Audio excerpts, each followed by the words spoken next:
మా ఛానల్ యొక్క అప్డేట్స్ని పొందాలనుకుంటే సబ్స్క్రైబ్ బటన్ పైన క్లిక్ చేయండి, పక్కనున్న బెల్ ఐకాన్ పైన క్లిక్ చేయండి. హాయ్ ఫ్రెండ్స్, వెల్కమ్ టు మన విద్య. ఆర్ఆర్బీ గ్రూప్ డి 2018 వేల సంఖ్యలో ఉన్న ఈ పోస్టుల కోసం లక్షల సంఖ్యలో అభ్యర్థులు అప్లై చేసుకోవడం జరిగింది. సో ఏదేమైనప్పటికీ కూడా ఎంతమంది అప్లై చేసినప్పటికీ కూడా ఒక పక్కా ప్రణాళిక ద్వారా మనం ఈ జాబ్ తీసుకోవడానికి అవకాశాలు చాలా ఉంటాయి. ఈ ఎగ్జామ్ అనేది 2 స్టేజ్లో జరుగుతుందండి. ఒకటి ఏంటంటే ఆన్లైన్ ఎగ్జామ్, రెండు ఏంటంటే ఫిజికల్ ఈవెంట్స్. సో ఆన్లైన్ ఎగ్జామ్లో మంచి స్కోర్ సాధించడం ద్వారా మనం ఫిజికల్ ఈవెంట్స్కి ఎలిజిబుల్ అవుతుంది. ఒక పోస్ట్కి 5 చొప్పున తీసుకుంటాడు కాబట్టి మనకి ఛాన్సెస్ ఎక్కువ ఉన్నాయి. ఎలా అంటే కేవలం సికింద్రాబాద్ డివిజన్లోనే మనకు 6,500 పైన పోస్టు ఉండడం జరిగింది. సో ఒక పోస్ట్కి 5 లెక్క పెట్టుకున్నా కూడా మనకి 30-40 వేల మంది తీసుకోవడానికి ఛాన్స్ ఉంటుంది. కాబట్టి ఆన్లైన్లో మంచి స్కోర్ చేస్తే మనకి సెకండ్ స్టేజ్కి ఎలిజిబిలిటీ ఛాన్సెస్ ఉంటాయి. సో ఈ వీడియో ద్వారా ఏ విధంగా ప్రిపేర్ అయితే ఆన్లైన్లో మంచి స్కోర్ చేయొచ్చో తెలుసుకుందాం. సో మనం ఆన్లైన్ ఎగ్జామ్ని ప్యాటర్న్ని గమనించినట్టు అయితే మనకు మెన్షన్ చేసిన ప్యాటర్న్ ప్రకారం ఆన్లైన్ ఎగ్జామ్ అనేది 100 మార్కులతో క్వశ్చన్స్ ఉంటాయి. దానికి గాను కేవలం 90 నిమిషాల టైం మాత్రమే ఇస్తున్నాడండి. కేవలం 90 నిమిషాలు మాత్రమే టైం ఇస్తున్నాడు. ఇక్కడ ఓవరాల్ అంటే సెషన్ కట్ ఆఫ్స్ ఏమి ఉండవు, ఓవరాల్ కట్ ఆఫ్ మాత్రమే ఉంటుంది. అంటే ఇండివిజువల్గా సెషన్స్ ఉంటాయి కదా, అందులో కట్ ఆఫ్ ఏం కౌంట్ చేయడు. ఓవరాల్గా ఎన్ని మార్క్స్ వస్తున్నాయి మాత్రమే చూస్తాడు. At the same time minimum score mention చేశాడు. అంటే అన్రిజర్వ్డ్ క్యాస్ట్ వాళ్ళకి 40%, ఓబీసీ వాళ్ళకి 30%, ఎస్సీ వాళ్ళకి 30%, ఎస్టీ వాళ్ళకి 30% అంటే మినిమం స్కోర్ అని. అంటే 100కు 30 మార్కులు మినిమంగా రావాలి. వాటిపైన కట్ ఆఫ్ చూస్తాడు. సో అందరికీ మినిమం కామన్. ఇంకా సో మనకి టాప్లో ఉండాలంటే మనం సెకండ్ స్టేజ్కి ఎలిజిబిలిటీ కావాలంటే టాప్ 5లో ఉండాలన్నమాట. అంటే ప్రతి పోస్ట్కి ఒక 5 చొప్పున తీస్తుండు కాబట్టి ఒక 40,000 లోపల మనం ఉండాలంటే మంచి స్కోర్ మనం సాధించాల్సిన అవసరం ఉంటుంది. సో ఈ క్వశ్చన్స్ ఏ విధంగా అడుగుతున్నాడు, సో మొత్తం 100 క్వశ్చన్స్ ఉన్నాయి కదా, ఈ 100 క్వశ్చన్స్ని ఏ విధంగా అడుగుతున్నాడో క్లియర్గా చూద్దాం. సో మనం రాయబోయే ఆన్లైన్ ఎగ్జామ్లో మొత్తం 100 క్వశ్చన్స్ ఉంటాయండి. ఆ 100 క్వశ్చన్స్ని 4 కేటగిరీలుగా డివైడ్ చేస్తారు. First one mathematics, second one general intelligence and reasoning, third one వచ్చేసి general science, fourth one GK and current affairs, general awareness and current affairs. కాకపోతే ఇక్కడ ఏ టాపిక్కి ఎన్ని మార్కులు మెన్షన్ చేయలేదు. ఆన్ అండ్ యావరేజ్గా ఈ 2 టాపిక్స్ అండి మనకు మ్యాథమెటిక్స్ అండ్ రీజనింగ్ కలిపి 50 నుండి 55 మార్కులు వచ్చే ఛాన్స్ ఉంటాయి. 50 నుండి 55 మార్కులు అడగడానికి ఛాన్స్ ఉంది. అదేవిధంగా ఈ మనకు general science and GK and current affairs వీటి నుంచి 45 నుండి 50 మార్క్స్ అడగడానికి ఛాన్స్ ఉంటుందండి. ఎందుకంటే లాస్ట్ ఎగ్జామ్స్ మనం గమనించినప్పుడు మ్యాథ్స్ నుండి 50 నుంచి 55 క్వశ్చన్స్ అడిగాడు. అదేవిధంగా జిఎస్ అండ్ కరెంట్ అఫైర్స్ నుంచి 45 నుంచి 50 క్వశ్చన్స్ అడిగాడు. ఈ ఎగ్జామ్ అనేది ఏప్రిల్ అండ్ మేలో జరగబోతుంది కాబట్టి మనకి ఇంకా ఒక 40-45 డేస్ టైం ఉంటుంది. పక్కా ప్రణాళిక ప్రకారం ఈ 40-45 రోజులు కష్టపడితే ఈజీగా జాబ్ తీసుకొచ్చుకోవచ్చండి. ఎందుకంటే మనకు ఆపర్చునిటీస్ ఎక్కువ ఉన్నాయి, నెంబర్ ఆఫ్ పోస్టులు చాలా ఎక్కువ ఉన్నాయి. అది మనకి కీ పాయింట్ అనమాట. సో ఎక్కువ జాబ్లు ఉన్నాయి కాబట్టి చాలా ఛాన్స్ ఉంటుంది. మళ్ళీ దానికి 10th క్లాస్ బేసిక్ కాబట్టి చాలా మంది అప్లై చేసి ఉంటారు. కాకపోతే సీరియస్గా ప్రిపేర్ అయ్యి రాసే వాళ్ళు మాత్రం కొద్ది మందే ఉంటారు. సో మ్యాథమెటిక్స్ విషయానికి వచ్చినప్పుడు మనకు ఫస్ట్ వన్ నంబర్ సిస్టమ్ అని మెన్షన్ చేశారండి.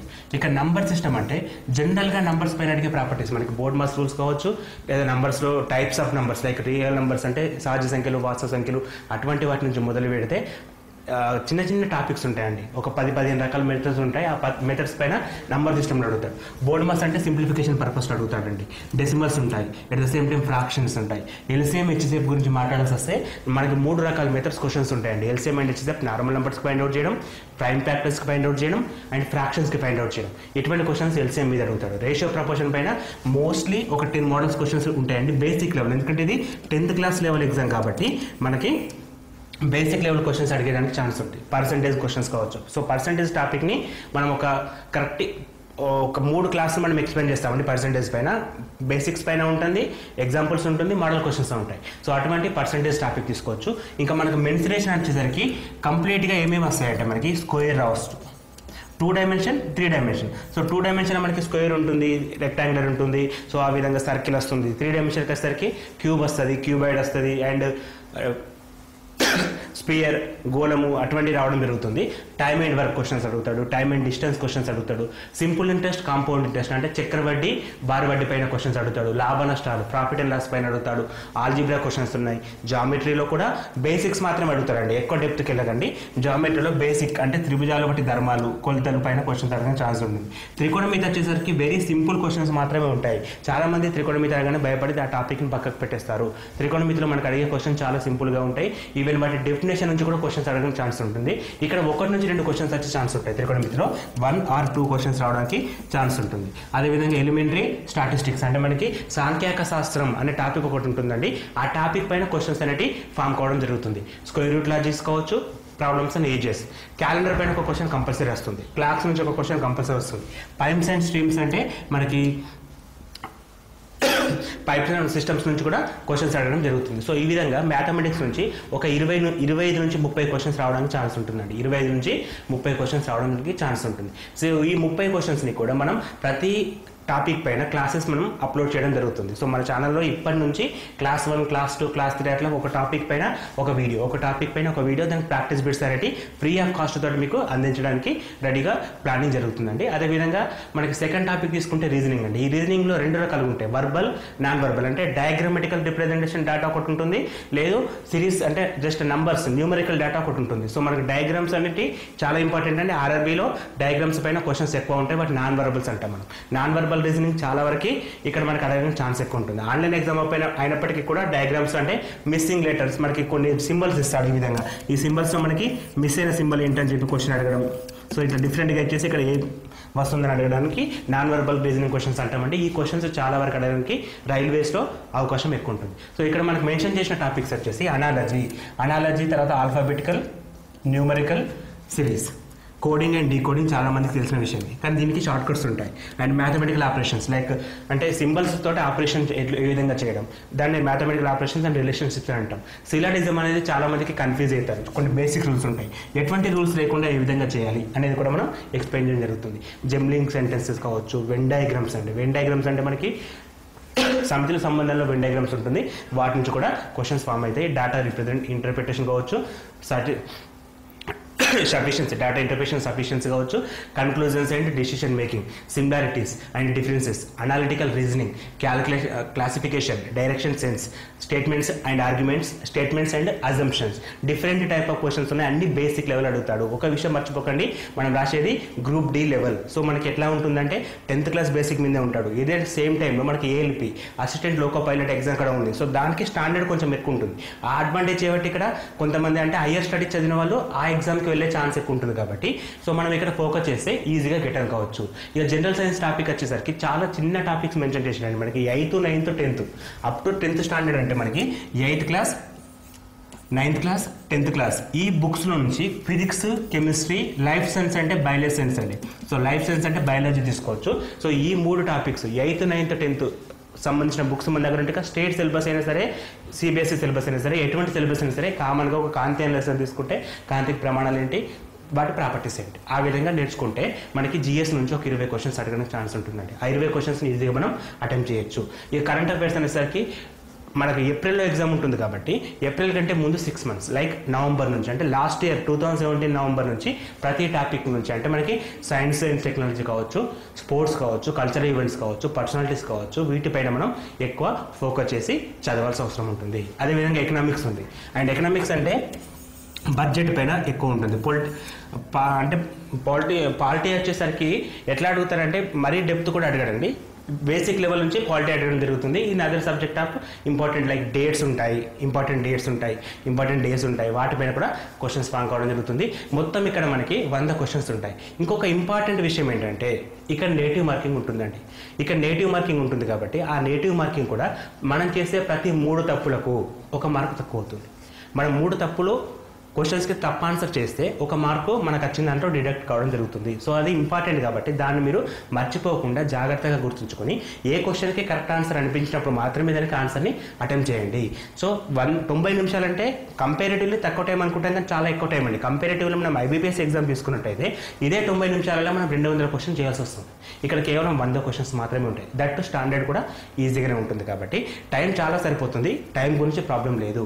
కాకపోతే క్వశ్చన్కి ఆన్సర్ తెలిస్తేనే పెట్టండి, లేకపోతే వద్దు. ఎందుకంటే నెగిటివ్ మార్కింగ్ ఉంటుంది కాబట్టి తెలిసిన గారికి కరెక్ట్గా అటెంప్ట్ చేసేసి మనకు ఎక్కువ కట్ ఆఫ్ కూడా ఉండడానికి ఛాన్స్ లేదండి. మ్యాక్సిమం 100కు 70 మార్కులు వస్తే మీరు కంపల్సరీ సెలెక్ట్ అయినట్టేనండి. 100కు ఒక 70 మార్క్స్ అండి.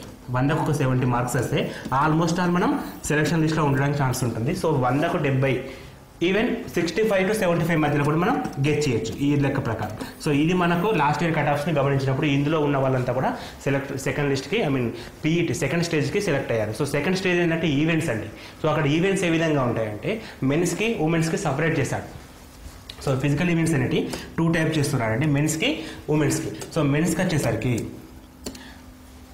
మేల్ క్యాండిడేట్స్కి ఏమో 35 kgs వెయిట్ తీసుకొని 100 మీటర్స్ని 2 minutes లోపల రన్ చేయాల్సి వస్తుంది. సో 100 మీటర్లు అంటే చాలా తక్కువ డిస్టెన్స్, కాకపోతే వెయిట్ అనేది 35 kgs మనం పట్టుకొని తీసుకెళ్లాల్సి వస్తుంది. ఆ వెయిట్ని మనం ఎక్కడ కూడా కింద పెట్టడానికి ఛాన్స్ ఇవ్వడు, సింగిల్ ఛాన్స్ ఇస్తాడు. అందులో ఎక్కడ కింద పెట్టడానికి ఛాన్స్ ఉంటుంది, ఓన్లీ 1 attempt అండి, ఒక ఛాన్స్ మాత్రమే ఇస్తాడు. ఆ ఛాన్స్ లోపలనే మనం 2 నిమిషాల లోపల 100 మీటర్లు రన్ చేయాల్సి వస్తుంటుంది. అదేవిధంగా ఉమెన్స్కి వచ్చేసరికి ఏమవుతుంది, కేవలం 20 kg మాత్రమే ఉంటుంది. దాన్ని కూడా same 100 metre distance 2 minutes time లోపల తీసుకెళ్లాల్సిన అవసరం ఉంటుంది. దీని తర్వాత ఇంకొకటి ఉంటుందండి, 1 kilometer. 100 meters అంటే 1 kilometer. సో 1 kilometerని మనం 4 నిమిషాల 15 సెకండ్ లోపల రన్ చేయాల్సి వస్తుంది. సేమ్ 1 kilometerని ఏ డిస్టెన్స్ చేస్తున్నారు, 5 నిమిషాల 40 సెకండ్ లోపల రన్ చేయాల్సి అవసరం ఉంటుంది. ఈ రెండు మాత్రం కంపల్సరీ అండి. ఇక్కడ మనకి 1:5 తీస్తారు కదా, ఇక్కడ నుంచి సెలక్షన్ స్టార్ట్ అవుతుంది. సో ఇక్కడ మనకి కట్ ఆఫ్ ఉంటుంది. సో ఇక్కడ మనకి మెరిట్ బేస్ మీద రెండింటిని కలిపేసి ఇలా మనం తక్కువ టైం తీసుకెళ్ళాం అనుకోండి, అప్పుడు మనకు మెరిట్ యాడ్ అవుతుంది. సో మనకు వచ్చిన మార్కులు ఈ మెరిట్ లిస్ట్ని క్లబ్ చేసేసి ఫైనల్గా జనరలైజ్డ్ మార్కులు పెట్టడం జరుగుతుంది. సో ఆ ఫైనల్ లిస్ట్లో మనకు ఉన్నట్లయితే జస్ట్ సర్టిఫికేషన్ వెరిఫికేషన్ ద్వారా మనకు జాబ్ రావడం జరుగుతుంది. ఇట్లా వన్స్ మనం ఒకసారి సెంట్రల్ గవర్నమెంట్ జాబ్ కొట్టుకుంటే ఆల్మోస్ట్ మన గోల్కి మనం రీచ్ అయిన వాళ్ళం అవుతాము. సో ఇంత ఈజీ ఎగ్జామ్ని అనవసరంగా వస్తుందా రాదని టెన్షన్ పెట్టుకొని వేస్ట్ చేసుకోకండి. లక్షల మంది అభ్యర్థులు అప్లై చేసినప్పటికీ కూడా కొంతమంది మాత్రమే సీరియస్గా తీసుకొని చదువుతారు. ఆ విషయాన్ని మీరు మర్చిపోవద్దు. Thanks for watching. ఇంకొక విషయం అండి, ఇక్కడ మనకి జిఎస్కి సంబంధించి అండ్ కరెంట్ అఫైర్స్కి సంబంధించి www.manavidya.in అనే వెబ్సైట్లో అన్ని రకాల ఫ్రీ స్టడీ మెటీరియల్స్ ఉంచాం, ఓల్డ్ క్వశ్చన్ పేపర్స్ ఉంచాం. Telugu medium and English medium రెండిట్లలో ఉన్నాయండి, మీరు ఫ్రీగా డౌన్లోడ్ చేసుకోవచ్చు. ఇంకో విషయం ఏంటంటే ఈ ఎగ్జామ్ని మనం తెలుగులో రాసుకునే ఫెసిలిటీ కూడా ఉంది. చాలామంది ఎట్లా అంటే ఆర్ఆర్బీ అంటే సెంట్రల్ లెవెల్ ఎగ్జామ్ కాబట్టి హిందీ లేదా ఇంగ్లీష్లో ఉంటుందని చెప్పి కన్ఫ్యూజ్ అవుతారు. సో వాళ్ళకి ఎటువంటి ప్రాబ్లం లేకుండా ఎగ్జామ్ని లాంగ్వేజ్ సెలెక్ట్ చేసుకోవచ్చు మనం. సో మనం ఎగ్జామ్ రాసేటప్పుడు ఆన్లైన్లో మనకు లాంగ్వేజ్ అడుగుతుంది, తెలుగా, హిందీయా, ఇంగ్లీషా. సో మనకి ఏ ప్రిఫరబుల్ లాంగ్వేజ్ అవసరం ఉందో దాన్ని మనం సెలెక్ట్ చేసుకుంటే సరిపోతుంది. చాలామంది తెలుగు మీడియం నుంచి వస్తారు కాబట్టి వాళ్ళకి చాలా మంచి అవకాశం అండి. ఎందుకంటే తెలుగులో మనకి సెంట్రల్ గవర్నమెంట్ జాబ్స్ చాలా తక్కువ ఉంటాయండి. అందులో వన్ ఆఫ్ ది ఎగ్జామ్ అనేది ఆర్ఆర్బీ అండి. సో దీన్ని మీరు 10th class బేస్ మీద ఉంది, చాలా తక్కువ క్వశ్చన్స్ అడుగుతాడు. అఫ్ కోర్స్ ప్రిపరేషన్ అనేది చాలా ఇంపార్టెంట్. 45 రోజులు సీరియస్గా ప్రిపేర్ అయితే ఈ జాబ్ని మీరు ఈజీగా కొట్టగలుగుతారండి. Thanks for watching. Thank you and all the best for your exam.